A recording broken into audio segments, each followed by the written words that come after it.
Fala pessoal, sejam todos muito bem-vindos para mais uma das nossas aulas de língua portuguesa.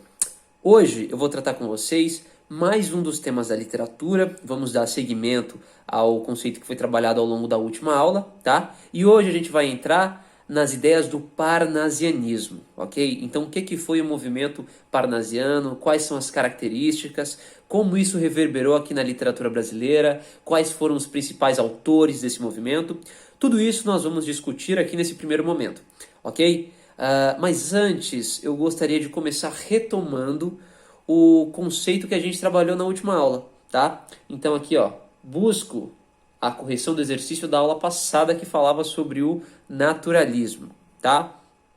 Então peguei para vocês aí um exercício objetivo da FUVEST e ele trata do seguinte, ó, temos um pequeno fragmento aí, um pequeno fragmento do Cortiço do Aloysio de Azevedo e nos é pedido para analisar uma característica fundamental do movimento que se mostra, que se faz presente nesse trecho aqui, ok? Vamos lá então, fazendo uma leitura muito rápida. E naquela terra, encharcada e fumegante, naquela umidade quente e lodosa, começou a minhocar e esfervilhar, a crescer um mundo, uma coisa viva, uma geração, que parecia brotar espontânea ali mesmo daquele lameiro, a multiplicar-se como larvas no esterco. Aqui a gente tem uma passagem que, por mais que não pareça, está falando de pessoas, tá? Então uma passagem muito crua, muito severa. É uma forma muito dura de se falar a respeito de pessoas mesmo, como larvas no esterco. Olha só o poder dessa imagem lacerante, não é? Então aqui temos um pouquinho daquilo que nós já havíamos comentado, que é a zoomorfização. É a transformação dos personagens em animais, em insetos, em criaturas. E podemos mencionar ainda, além disso, além dessa zoomorfização, nós podemos mencionar uma espécie de personificação, mas por outro lado, não mais das pessoas. Aqui é uma personificação do cortiço em si, tá? Percebe que o cortiço parece uma coisa viva? Então o cortiço é esse lugar repleto dessa umidade quente, lodosa, que vai dando vida às minhocas, aí, às larvas no esterco. Então dá para dizer, a gente consegue verificar por outras passagens, né, que são mais explícitas ainda do romance, que o Cortiço ele configura sim uma personagem específica. Dá para mencionar o Cortiço como uma única personagem, uma personagem coletiva que junta ali todas as pessoas, cada uma no seu quartinho ali, que vive naquele ambiente paupérrimo, naquele ambiente de miséria, enfim. O fragmento de O Cortiço, romance de Aloysio de Azevedo, apresenta uma característica fundamental do naturalismo. Qual? Então a gente tem que olhar qual que é a característica que se mostra mais presente aqui. A gente pode pensar por contraste aí ao realismo, à estética realista, que está muito próxima ali, né, muito relacionada ao naturalismo. Mas, como a gente já conversou sobre isso, eu apontei ao longo da última aula que o realismo via o homem, ele concebia a imagem do homem como uma criatura psicológica, tá? Então a ideia do homem psicológico. Enquanto o naturalismo, por oposição, surge com a ideia do homem biológico, do homem anatômico ali, visceral, ok? Então aqui nós temos uma ideia que seria basicamente essa ideia do homem como uma entidade biológica, tá? Uma questão mais anatômica e até algo mais nojento, mostrando essa miséria de maneira muito íntima, muito forte, ok? Então, qual dentre as alternativas elucida mais essa característica típica do naturalismo? A. Uma compreensão psicológica do homem? Não, não é. A compreensão psicológica é, de fato, uma compreensão típica do realismo, da estética realista. O Machado de Assis, que é um grande expoente do movimento do realismo no Brasil, ele sim é que dessa dimensão psicológica do ser humano, ok? B. Uma compreensão biológica do mundo. Pô, essa aqui parece ser a certa, né? Parece que aquela que está mais próxima da correta, não é? E de fato é essa mesmo. Aqui nós temos uma concepção biológica realmente, né, em que vão ser apresentadas ali ao longo do romance uma série de patologias sociais, de problemas sociais. Então aqui ocorre a denúncia, através do romance de tese, a denúncia social dessa miséria, dessa realidade degradante, ignóbil. Tudo bem? Portanto, a B é a alternativa correta. Uma concepção biológica de mundo é explícita aqui nesse fragmento. Tudo bem? C. Uma concepção idealista do universo? Não, não ocorre nenhuma idealização aqui. Muito pelo contrário, a gente pode pensar em um rebaixamento da condição humana. Uma concepção religiosa da vida? Também não. Não tem essa alusão em momento algum aqui. Conseguem perceber? Não tem nenhuma relação à religião. Uma visão sentimental da natureza. Aqui também não, né? Essa E parece estar mais próxima dos ideais do romantismo, tá? Então essa visão mais sentimental da natureza, em que o eu lírico e a natureza estão muito próximos, intimamente relacionados. Isso aqui então é algo mais próprio da estética romântica e não da estética naturalista. Tudo bem? Deu para entender? Vamos para o nosso conteúdo de hoje, então. Parnasianismo, aspectos gerais. Então vamos tratar um pouquinho do que foi a escola do parnasianismo, tá? Vamos tentar definir de forma mais sistemática, de forma mais objetiva. Eu acho que objetivo é uma palavra boa, porque essa escola é uma escola objetiva. Aqui o subjetivismo não importa. Subjetivismo cai por terra. O que vale aqui é a objetividade. Seguindo aí, ó. Parnasianismo. Já tem um nome um tanto quanto curioso, um nome que já chama a atenção. O parnasianismo, ele surge juntamente, eu posso falar, ali com o realismo e com o naturalismo. Ele surge ao final do século XIX e, curiosamente, surge também ali na França, ok? Então, ó, surge concomitante ao realismo, marcando uma oposição à estética realista, naturalista e demais movimentos que surgiram nesse contexto. Então ele marca ali uma certa oposição ao realismo, ao naturalismo, mas eu diria que a oposição mais drástica que o parnasianismo prega está ligada à estética romântica, tá?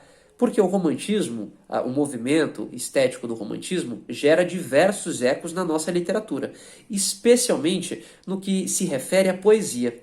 A poesia, durante muito tempo, fica muito marcada pelos ideais românticos.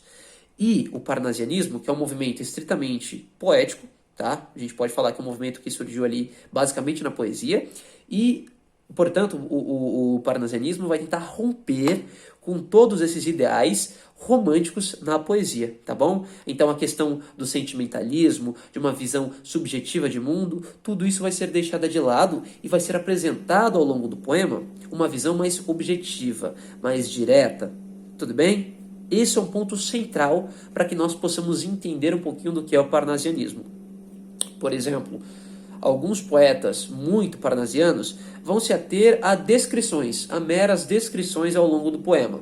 Então, uns vão descrever como é um vaso grego ou como é um vaso chinês, outros vão tentar descrever como um muro se estrutura. Tem um poema que fala só sobre um muro, como aquele muro é. É assim, tal, tal, tal, tal, tal, tal. Então, o parnasianismo é realmente mais objetivo. Uma descrição fria e objetiva em algumas vezes. Beleza? Deu para entender? Aqui, ó, puxando um pouquinho dos estilos de época, da nossa cronologia da literatura brasileira. A gente vê que o parnasianismo surge ali, então, a partir de 1881, junto do realismo e do naturalismo. Tá? Então tá tudo ali, ó, muito juntinho. E essa criação de novos movimentos, de diversos movimentos ali ao longo do século XIX, se deve às várias mudanças pelas quais o século XIX passou, né? As concepções ideológico-políticas pelas quais o século XIX e, em específico, a Europa, estavam passando, tá? Tanto é que ali, ó, pouco tempo depois, em 1893, ainda no final do século XIX, vai surgir uma outra escola literária, o simbolismo, que também é muito importante. O simbolismo é uma outra escola que é muito característica, né? Tem características muito específicas e surge como uma espécie de oposição ao parnasianismo, ok? Então, para entender o simbolismo, é importante que a gente consiga entender muito bem ali o parnasianismo antes. Tranquilo? Contexto histórico. Seria basicamente aquilo que a gente já viu, que a gente trabalhou ao longo do naturalismo e do realismo. Estamos falando de contextos muito similares, tá? Ainda Europa, final do século XIX. Tranquilo?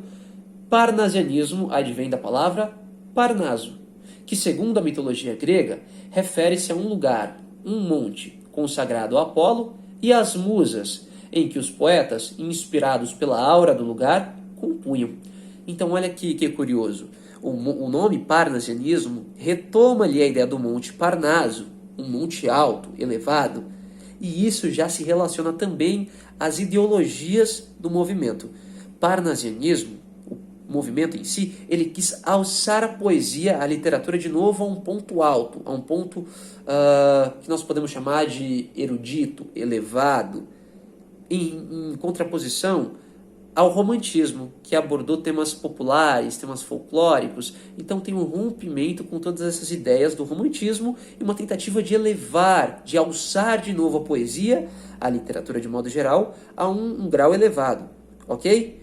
Portanto, com isso, a gente pressupõe, que dá para entender pelo menos, uma poesia que não vai ser acessível a todo mundo, que não vai ser acessível a todo público, mas que vai ser talvez direcionada a um público específico. Então a poesia parnasiana, ela apresenta certo elitismo. Então não é todo mundo que acompanha, que consome a poesia parnasiana. A poesia parnasiana, ela é feita para uma classe específica, ok? Ela pressupõe sim um certo elitismo, né? Um certo academicismo. Tranquilo? Tanto é que isso vai ser tema dos modernistas. O Manuel Bandeira, perdão, ele vai compor ali o grande poema Os Sapos e vai apresentar, né, esse poema vai ser lido não por ele, vai ser lido na Semana de Arte Moderna como uma grande crítica ao estilo parnasiano, ao modelo de composição parnasiano, justamente pelo seu elitismo, pelo seu forte academicismo que está ali ligado às formas de composição, aos sonetos, tudo bem? Então, a gente está lidando aqui com uma escola literária que não é acessível a todo público, que não é popular. Tá? Busca por novas formas de expressão diante de todas as mudanças pelas quais a sociedade, ao fim do século XIX, passou. É claro, né? A gente já sabe quais são essas mudanças. A gente pode citar a forte industrialização a partir da Revolução Industrial, a Revolução Francesa, com as concepções ideológicas, né, com as questões políticas, todas que estavam relacionadas ao movimento, e como tudo isso gera essa divisão entre a burguesia e o proletariado. Beleza? Seguindo aqui, ó, temos algumas manifestações nas artes visuais, tá? Que mostram realmente uma retomada, dá para perceber por aqui, ó, uma retomada aos valores clássicos greco-latinos. O próprio nome já evidencia isso, não é? Monte Parnaso, ligado ali a um templo de Apolo, enfim. Então tem uma retomada muito grande, muito direta à cultura clássica greco-latina, assim como os classicistas e os árcades fizeram em certa medida, tá? Toda a tradição clássica greco-latina que era esquecida por algumas escolas vai ser retomada aqui no parnasianismo. E vai ser retomada de maneira muito intensa, tá bom? O valor dos gregos aqui é muito importante. Os poemas de alguns parnasianos vão elucidar isso. Vaso grego, por exemplo, mostra toda essa relação com a cultura grega. Características, então. Quais são as características das manifestações literárias? A gente pode sistematizar em duas diferentes classes de categorias, né? Duas diferentes classes de características, perdão. As características formais, que estão ligadas ali às formas de composição, aos estilos de composição, e as características conteudísticas, do ponto de vista do conteúdo, dos temas, dos assuntos que serão abordados. Sim? Olhando ali para o ponto de vista formal, nós podemos citar uma linguagem objetiva, tá? Uma linguagem puramente objetiva que vai fugir ali aos moldes subjetivos e sentimentais do romantismo. Então a escola romântica que apresentava um mundo extremamente idealizado, marcado ali, calcado no sentimentalismo, na subjetividade. Isso vai ser deixado de lado, isso vai ser rompido a partir da estética parnasiana, que vai incorporar uma linguagem objetiva na poesia. Predomínio de vocabulários e estrutura sintática cultos. Aqui nós podemos até pensar uma certa relação com o barroco, mas calma lá, ó, calma. O parnasianismo não tem muito a ver com o barroco, mas pensando nesse preciosismo vocabular, nessa estrutura sintática, inclusive os hipérbatos, ou seja, as inversões sintáticas, né, elas vão ser comuns aqui no parnasianismo. Tá? A gente pode então tentar relacionar de certo modo o barroco ao parnasianismo, com essa relação aí do uso da língua, esse preciosismo vocabular, ao uso de vocábulos eruditos, cultos. Busca pelo equilíbrio formal. E aqui já temos uma relação talvez com o arcadismo, né? Mas não um equilíbrio formal e harmônico, como o arcadismo pregava. Uma busca por um equilíbrio formal no sentido de buscar uma métrica perfeita. Então, todos os versos do poema respeitando uma única métrica, talvez. Então, sempre versos decassílabos, de 10 sílabas poéticas, como é típico dos sonetos, ou os versos alexandrinos, versos de 12 sílabas poéticas, vão ser comuns aqui, ok? Então essa busca por uma única métrica ao longo de todo o poema vai ser tema comum. E a forma soneto. Sonetos à moda italiana, ali com 2 quartetos e 2 tercetos ao fim. Vão ser muito utilizados. Vai haver aqui sim uma grande predileção pelos sonetos. E agora, do ponto de vista do conteúdo, a forma conteudística, como a gente pode elencar isso aqui dentro da literatura parnasiana. Paganismo greco-latino, ou seja, menção aos deuses greco-latinos, em oposição ao cristianismo e ao misticismo do simbolismo. Ó, lembrando aí, em simbolismo, que é a próxima escola literária, tá? Retomada de elementos da tradição clássica, perdão. Então essa tradição clássica greco-latina, ela vai ganhar espaço aqui.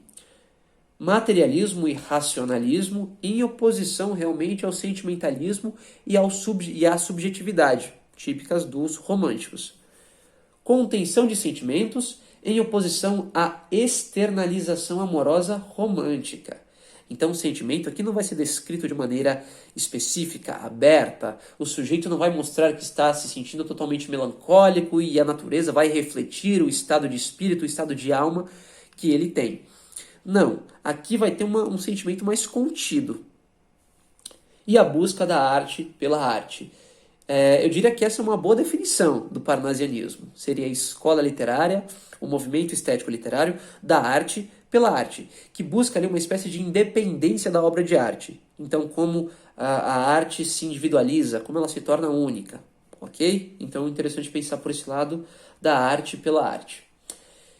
E a questão do parnasianismo em Portugal? Como ele é introduzido, como o parnasianismo chega ali à escola, ao contexto português, perdão.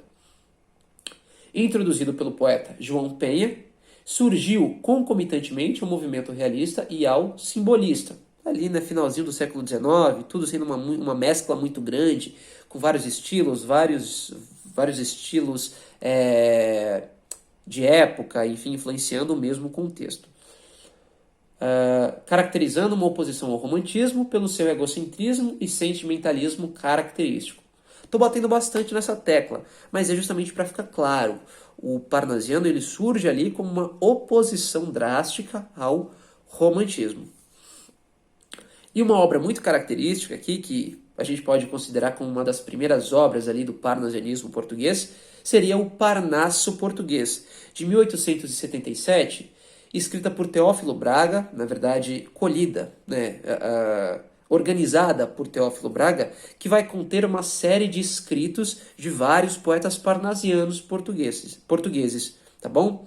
Entre eles, esse aqui, ó, o Antônio Feijó, foi um grande poeta português, e a partir desse poema aqui, a gente consegue captar algumas características do movimento, tá bom? Vamos olhar na prática, então, como que o parnasianismo foi construído? Fábula antiga. No princípio do mundo, o amor não era cego. Via mesmo através da escuridão cerrada, com pupilas de lince em olhos de morcego. Mas um dia, brincando, a demência, irritada num ímpeto de fúria, os seus olhos vazou. Foi a demência logo às feras condenadas, mas Júpiter, sorrindo a pena, comutou. A demência ficou apenas obrigada a acompanhar o amor, visto que ela o cegou, como um pobre que leva um cego pela estrada. Unidos desde então por invisíveis laços, quando o amor empreende a mais simples jornada, vai a demência adiante a conduzir-lhe os passos. Olha que curioso. Então aqui é apresentado ao leitor uma espécie de surgimento do amor. Como o amor era visto na antiguidade, né? Então o amor aqui é até personificado. O amor e a demência. E junto com isso tem uma grande crítica, não é? Falando que o amor é sempre acompanhado da demência, que os dois andam lado a lado e que não tem como desassociar os dois, tá? O amor sempre está acompanhado da demência. A gente percebe também a valorização por essa cultura clássica greco-latina pela alusão ali a Júpiter, tá? Então, alusão aos deuses em oposição ali ao cristianismo, tá bom? Então, a ideia do cristianismo é deixada de lado, a fé cristã é deixada de lado e aqui é incorporado um pouquinho desse paganismo greco-latino, certo? Então, olha só, é um poema tipicamente parnasiano. E o parnasianismo no Brasil? Como é que a gente apresenta ele? Começou a ser difundido com maior intensidade a partir de 1870, tá? E surge ali, a partir dessa década, surge ali um grande embate entre os românticos e os realistas e os parnasianos, tá? Através ali de uma publicação no Diário do Rio de Janeiro, se eu não estiver enganado. E essa publicação, né, gera esse grande embate que enfim, essa espécie de querela literária fica sendo conhecida como a Batalha do Parnaso, ok? E a partir dela, então, passa a surgir aí, ganha maior visibilidade, a poesia parnasiana. E dentre os principais poetas, eu diria que os três principais, os três que a gente pode citar como mais característicos do movimento, são o Raimundo Correia, o Alberto de Oliveira, que esse, na minha opinião, é o mais parnasiano, é o parnasiano mais ferrenho de todos.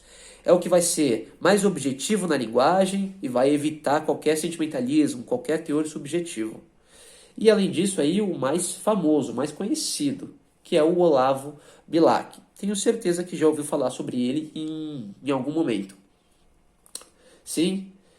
Então aqui, ó, para exemplificar um pouquinho do contexto brasileiro, trouxe para vocês o vaso chinês, que eu mencionei um pouquinho tempo atrás. O vaso chinês do Alberto de Oliveira, que vai se pautar, né, que vai ser calcado na descrição objetiva de um vaso chinês. É isso. Vamos lá então. Vaso chinês. Estranho mimo aquele vaso. Vi-o, casualmente uma vez, de um perfumado contador sobre um mármore luzidio, entre um leque e o começo de um bordado. Fino artista chinês enamorado, nele pusera o coração doentio em rubras flores de um sutil lavrado, na tinta ardente de um calor sombrio. Mas talvez, por contraste à desventura, quem sabe, de um velho mandarim também, lá estava a singular figura.